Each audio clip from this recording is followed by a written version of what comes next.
10 मई 2025 रात के 1:47 अमृतसर शहर सो रहा था। गलियां खाली थीं, बाजार बंद थे और आसमान पर एक अजीब सन्नाटा पसरा हुआ था। तभी रेडार स्क्रीन्स पर एक सिग्नल जागा, फिर दूसरा, फिर दर्जनों। भारत के एयर डिफेंस कमांड सेंटर में अचानक हर कंसोल जल उठा, हर ऑपरेटर की उंगलियां कीबोर्ड पर दौड़ने लगी और एक ही आदेश गूंजा पूरे रूम में, inbound, multiple vectors, intercept now. ये कोई ड्रिल नहीं थी, ये कोई फॉल्स अलार्म नहीं था। पाकिस्तान ने अपने सबसे बड़े, सबसे संगठित और सबसे भयानक काउंटर स्ट्राइक को हकीकत में बदल दिया था। नाम था इस ऑपरेशन का बुनियान उन मरसूस। अरबी में मतलब होता है शीशे से ढली हुई दीवार। लेकिन असली सवाल ये था, क्या भारत की ढाल उस दीवार से भी मजबूत थी? जो अगले कुछ घंटों में होने वाला था वो इतिहास की किताबों में दर्ज हो जाएगा, हमेशा के लिए। लेकिन इस रात की शुरुआत कहां से हुई थी? वो कहानी 3 दिन पहले शुरू हुई थी, एक ऐसे डिसीजन से जिसने पूरे सब कॉन्टिनेंट की धरती हिला दी। 7 मई 2025 सुबह के 1 बजे नई दिल्ली साउथ ब्लॉक। प्रधानमंत्री कार्यालय में रोशनी थी। कैबिनेट कमेटी ऑन सिक्योरिटी की इमरजेंसी मीटिंग चल रही थी। मेज पर फाइल्स थीं, सैटेलाइट इमेजरी थी और एक निर्णय था जो दशकों से लंबित था। 22 अप्रैल 2025 को पहलगाम में हुए आतंकी हमले ने भारत की रूह झकझोर दी थी। 26 निर्दोष पर्यटक ठंडे खून में गोली मारकर टूरिस्ट डेस्टिनेशन को मैसेकर साइट में बदल दिया गया था। इंटेलिजेंस एजेंसीज ने टारगेट लॉक कर लिया था, लश्कर-ए-तैयबा और जैश-ए-मोहम्मद के वो ठिकाने जो पाकिस्तान और पाकिस्तान ऑक्यूपाइड कश्मीर की जमीन पर दशकों से पल रहे थे। ऑपरेशन का नाम रखा गया ऑपरेशन सिंदूर और 7 मई की उस काली रात में भारतीय वायुसेना के Rafale jets, SCALP cruise missiles और लॉइटरिंग म्यूनिशंस के साथ आसमान में उठे। 9 सर्जिकल स्ट्राइक्स, 9 ठिकाने। बहावलपुर में जैश का हेडक्वार्टर, मुरीदके में लश्कर का नर्व सेंटर, मुजफ्फराबाद, कोटरी, सियालकोट, एक के बाद एक टारगेट्स न्यूट्रलाइज होते गए। 26 मिनट, बस 26 मिनट में भारत ने वो कर दिखाया जो पाकिस्तान ने कभी सोचा नहीं था। लेकिन इस्लामाबाद की चुप्पी ज्यादा देर टिकी नहीं और जो जवाब तैयार हो रहा था उसका स्केल देखकर खुद पाकिस्तान के कुछ जनरल घबरा गए थे। 8-9 मई 2025 Rawalpindi, GHQ, Pakistan army headquarters. Pakistan की सेना के भीतर एक तूफान उठ रहा था। COAS जनरल आसिम मुनीर के सामने 2 रास्ते थे। पहला, डिप्लोमेटिक बैक चैनल, बातचीत, सीज फायर की गुजारिश। दूसरा, जवाब, करारा, सख्त और ऐसा जो दुनिया को दिखाए कि पाकिस्तान की मिलिट्री कैपेबिलिटी को कम नहीं आंका जा सकता। डोमेस्टिक प्रेशर था, ऑपोजिशन था, पब्लिक की नजरें थीं और आर्मी का वो अहंकार था जो हार मानना नहीं जानता। ISI के डायरेक्टर जनरल ने एक क्लासिफाइड ब्रीफिंग दी। इंडिया के एयर डिफेंस सिस्टम्स की मैपिंग हो चुकी थी, वल्नरेबिलिटी विंडोज आइडेंटिफाई की गई थी, एक multi layered simultaneous strike plan तैयार था। ऑपरेशन का नाम दिया गया बुनियान उन मरसूस। कॉन्सेप्ट था ओवरवेलमिंग सैचुरेशन अटैक। इतने सारे प्रोजेक्टाइल्स एक साथ भेजो कि इंडिया का एयर डिफेंस सिस्टम ओवरलोड हो जाए, कुछ ना कुछ तो पार निकल जाएगा। आर्सेनल में था फतेह 2 ballistic missiles, Shaheen series cruise missiles, सैकड़ों की तादाद में चाइनीज ओरिजिन लॉइटरिंग म्यूनिशंस और एक सरप्राइज MALE ड्रोन्स जो इंटेलिजेंस गैदरिंग और स्ट्राइक दोनों के लिए कॉन्फ़िगर्ड थे। टारगेट्स केयरफुली चोजन गए थे। Pathankot airbase, Udhampur military command, Bathinda airfield, Jammu के रेडार इंस्टॉलेशंस और कुछ टारगेट्स जो इंडिया को ये दिखाने के लिए थे कि पाकिस्तान की मिसाइल्स पंजाब के दिल तक पहुंच सकती हैं। ये सिर्फ एक मिलिट्री रिस्पॉन्स नहीं था, ये एक साइकोलॉजिकल वॉरफेयर का मास्टर प्लान था। लेकिन इस प्लान में एक बहुत बड़ी गलती थी जिसकी कीमत पाकिस्तान ने अगले 24 घंटों में चुकाई। 10 मई 2025 रात 1:30 पाकिस्तान की वेस्टर्न और नॉर्दर्न लॉन्च साइट्स। काउंटडाउन शुरू हुआ, लॉन्च सीक्वेंस एक्टिवेट हुई। पाकिस्तान के multiple launch platforms, ground based missile batteries, specially configured aircraft और ड्रोन स्वॉर्म्स एक साथ फायर कमांड का इंतजार कर रहे थे। 1:47 फायर, आसमान में आग की रेखाएं खिंच गईं।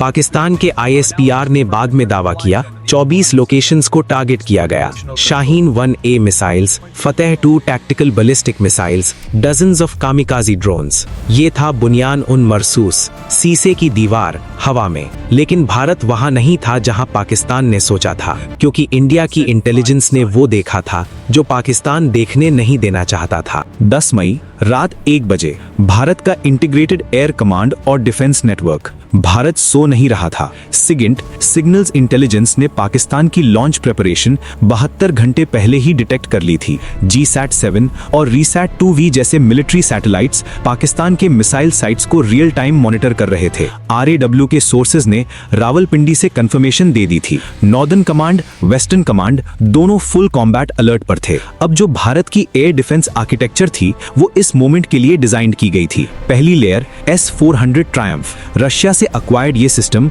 दुनिया के सबसे advanced surface to air missile systems में से एक। 400 kilometre range, multiple simultaneous targets, hypersonic velocity intercept capability. Bharat के पास 5 स्क्वाड्रंस थे और उस रात हर एक फुल्ली ऑपरेशनल था। दूसरी लेयर आकाश NG, इंडिया का indigenous air defence system, DRDO का गर्व, मीडियम रेंज थ्रेट्स के लिए, और उस रात ये लेयर पाकिस्तान के ड्रोन स्वॉर्म्स के लिए डेथ ट्रैप बन गई। तीसरी layer Barak, Israel India jointly developed, maritime और लैंड बेस्ड दोनों वेरिएंट्स, क्रूज मिसाइल्स और प्रिसिजन गाइडेड म्यूनिशंस के लिए स्पेसिफिकली डिजाइंड। चौथी layer Spyder system, Israeli quick reaction surface to air missiles, low altitude threats को हैंडल करने के लिए। और इन सब के ऊपर एक integrated command, control, communications, computers और इंटेलिजेंस नेटवर्क जिसे इंडिया ने पिछले एक दशक में क्वाइटली मेथोडिकली बिल्ड किया था। हर रेडार स्टेशन एक दूसरे से कनेक्टेड था, हर मिसाइल बैटरी को सेंट्रलाइज्ड कंट्रोल मिला था, रियल टाइम डेटा शेयरिंग हो रहा था। पाकिस्तान ने सैचुरेशन अटैक की स्ट्रैटेजी चूज की थी, लेकिन इंडिया ने उससे भी ज्यादा सोफिस्टिकेटेड कुछ तैयार किया था। ये चेस मैच था और इंडिया ने अपनी मूव्स पहले से सोच रखी थी। 10 मई रात 1:47 से 4:30 तक, वो रात भारत के एयर डिफेंस ऑपरेटर्स की जिंदगी की सबसे लंबी और सबसे इंटेंस रात थी।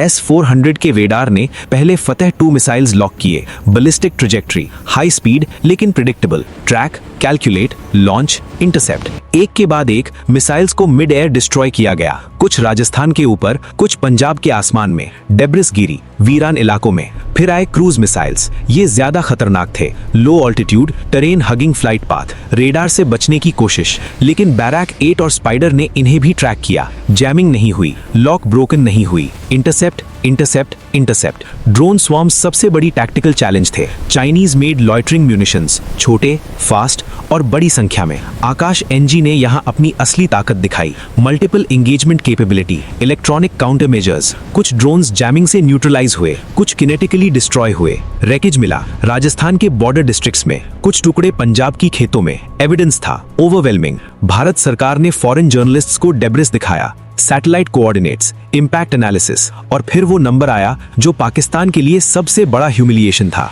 India's air defence, near total interception rate. Major military targets में से कोई भी सिग्निफिकेंट डैमेज नहीं, कोई एयरफील्ड आउट ऑफ कमीशन नहीं, कोई कमांड सेंटर डाउन नहीं। पाकिस्तान की सीसे की दीवार भारत के आसमान से टकराकर चूर हो गई थी। लेकिन कहानी यहाँ खत्म नहीं हुई, क्योंकि भारत का जवाब अभी बाकी था। 10 मई सुबह इंडिया का काउंटर रिस्पॉन्स। रात की डिफेंसिव ऑपरेशन सफल रही, लेकिन इंडिया का डॉक्ट्रिन सिर्फ डिफेंड नहीं है। भारतीय वायुसेना के स्ट्राइक पैकेजेस उड़ान भर चुके थे। पाकिस्तान के उन रेडार स्टेशंस को टारगेट किया गया जो उस रात की लॉन्च ऑपरेशन में इन्वॉल्व थे। नूर खान एयरबेस के आसपास एक्सप्लोजन्स रिपोर्ट हुए, रावलपिंडी के करीब, और पाकिस्तान के अंदर Lahore, Karachi, Islamabad air red firings बजे। ब्लैकआउट्स हुए, पैनिक था। पाकिस्तान की जनता को पहली बार रियलाइज हुआ ये वॉर सिर्फ टीवी पर नहीं है। पाकिस्तान की DGI-SPR मेजर जनरल अहमद शरीफ चौधरी ने प्रेस कॉन्फ्रेंस की, क्लेम्स किए डाउन्ड इंडियन जेट्स के बारे में, जिनकी कोई इंडिपेंडेंट वेरिफिकेशन नहीं हुई।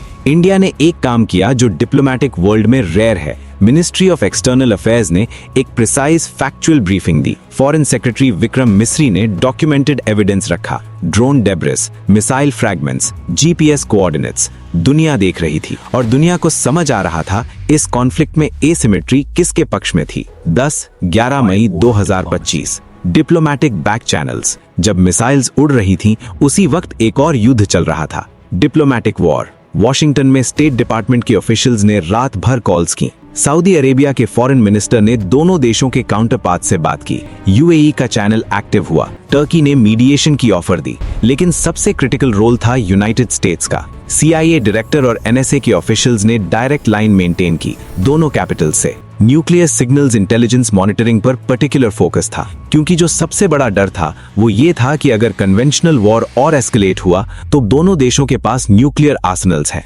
पाकिस्तान के स्ट्रेटेजिक एसेट्स का कोई मूवमेंट नहीं था। इंटेलिजेंस ने यह कंफर्म किया, लेकिन प्रिकॉशनरी मॉनिटरिंग 24/7 चल रही थी। ये था जियोपॉलिटिकल चेस बोर्ड का सबसे डेंजरस स्क्वायर। और फिर 10 मई की शाम को एक अनाउंसमेंट आई जिसने पूरी दुनिया की सांस रोक दी। 10 मई 2025 शाम 5 बजे सीज फायर। भारत के विदेश मंत्रालय ने कंफर्म किया, पाकिस्तान ने भी कंफर्म किया। US secretary of state Marco Rubio और वाइस प्रेसिडेंट जेडी वैंस की मीडिएशन में दोनों देशों ने सीज फायर पर अग्री किया। कंडीशंस? भारत का कहना था पाकिस्तान को क्रॉस बॉर्डर टेररिज्म के इंफ्रास्ट्रक्चर को परमानेंटली डिसमेंटल करना होगा। पाकिस्तान का कहना था ये सीज फायर म्यूचुअल था। लेकिन ग्राउंड रियलिटी? भारत के मिलिट्री ऑब्जेक्टिव्स पूरे हो चुके थे। ऑपरेशन सिंदूर ने 9 टेररिस्ट कैंप्स डिस्ट्रॉय किए थे। पाकिस्तान के काउंटर स्ट्राइक को न्यूट्रलाइज किया जा चुका था और भारत की मिलिट्री सुपीरियरिटी डिप्लोमेटिकली, स्ट्रेटेजिकली और टैक्टिकली एस्टैब्लिश हो चुकी थी। पाकिस्तान के लिए सीज फायर एक जरूरत था, भारत के लिए एक विकल्प। लेकिन असली सवाल ये था, बुनियानुन मरसूस क्यों फेल हुआ? इतने सोफिस्टिकेटेड प्लान में क्या कमी रह गई? इसका जवाब सिर्फ मिलिट्री में नहीं था, वो एक डेकेड की नेग्लेक्ट में था। पोस्टमार्टम बुनियानुन मरसूस की फेलियर के कारण मिलिट्री एनालिस्ट्स ने बाद में जो एनालिसिस की वो पाकिस्तान के लिए एक पेनफुल रेकनिंग थी। पहला कारण इंटेलिजेंस फेलियर। पाकिस्तान को नहीं पता था कि इंडिया का एयर डिफेंस नेटवर्क कितना इंटीग्रेटेड हो चुका था। उन्होंने पुरानी इंटेलिजेंस पर रिलाई किया। इंडिया की लास्ट डेकेड की साइलेंट अपग्रेड्स वो उनकी कैलकुलेशन में थी ही नहीं। दूसरा कारण सैचुरेशन स्ट्रैटेजी की फ्लॉ। सैचुरेशन अटैक तभी काम करती है जब डिफेंडर के पास लिमिटेड इंटरसेप्टर्स हों। इंडिया ने मल्टी लेयर डिफेंस बिल्ड की थी, हर लेयर इंडिपेंडेंट थी। एक लेयर फेल होती, दूसरी कैच करती। तीसरा कारण इलेक्ट्रॉनिक वॉरफेयर सुपीरियरिटी। इंडिया के जैमिंग सिस्टम्स ने पाकिस्तान के ड्रोन गाइडेंस को सिग्निफिकेंटली डिग्रेड किया। कई ड्रोन्स अपने टारगेट्स तक पहुंचे ही नहीं, वो कोर्स से भटक गए। चौथा कारण स्ट्रेटेजिक डेप्थ का इल्यूजन। पाकिस्तान की military planning decades old doctrine पर बेस्ड थी कि इंडिया कभी पाकिस्तान प्रॉपर पर स्ट्राइक नहीं करेगा। ऑपरेशन सिंदूर ने वो डॉक्ट्रिन परमानेंटली शैटर कर दिया और बुनियानुन मरसूस उसी ओल्ड डॉक्ट्रिन की प्रोडक्ट था। पांचवा कारण इकोनॉमिक रियलिटी। पाकिस्तान का डिफेंस बजट सिवियरली कंस्ट्रेन्ड था। IMF बेल आउट प्रोग्राम पर चल रहा देश उतने सोफिस्टिकेटेड काउंटर मेजर्स अफोर्ड नहीं कर सकता था जितने एक इफेक्टिव सैचुरेशन अटैक के लिए जरूरी थे। ये सिर्फ एक ऑपरेशन की फेलियर नहीं थी, ये एक पूरी स्ट्रेटेजिक वर्ल्ड व्यू की फेलियर थी।